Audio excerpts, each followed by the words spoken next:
ক্ষমা চেয়ে নিতে চাই যে আমার গলার অবস্থা খুব খারাপ, কথা বলতে রীতিমতো কষ্ট হয়। তারপরেও আমি এই আজকে স্মরণ সভায় এসেছি আমার মনের তাগিদে।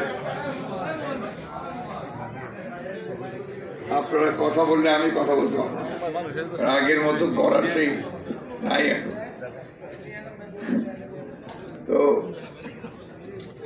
আমাদের সকলের অত্যন্ত শ্রদ্ধেয় আমাদের পথিকৃৎ বলবো ব্যারিস্টার আব্দুল সালাম তালুকদারের এই স্মরণ সভায় সম্মানিত সভাপতি, আমাদের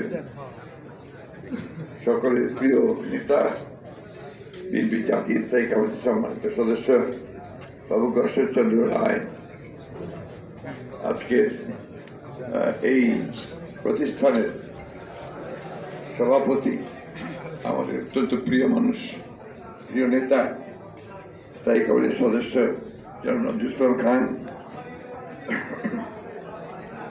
সম্মানিত আলোচক বৃন্দ, সুধীবৃন্দ, আসসালামু আলাইকুম। চেপে বসেছে আজকে, অন্তত সেই ফ্যাসিবাদ থেকে আমরা মুক্ত হয়েছি। ভয়াবহ যে দানব আমাদের বুকে চেপে বসে দানবকে সরাতে পেরেছি।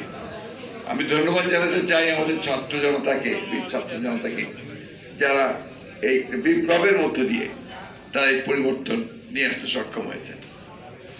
বিএনপি প্রায় 15 বছর ধরে, 15 বছর ধরেই এই সংগ্রাম করছে। এই যে ফ্যাসিবাদ আওয়ামী লীগ, ফ্যাসিস্ট আওয়ামী লীগ তাকে সরাবার জন্য সংগ্রাম করেছে। আমাদের দলের অসংখ্য মানুষ প্রাণ দিয়েছেন, গুম হয়ে গেছেন, 60 লক্ষ মানুষের বিরুদ্ধে মিথ্যা মামলা হয়েছে। আমাদের দলের চেয়ারপারসন দেশে বেগম খালেদা জিয়া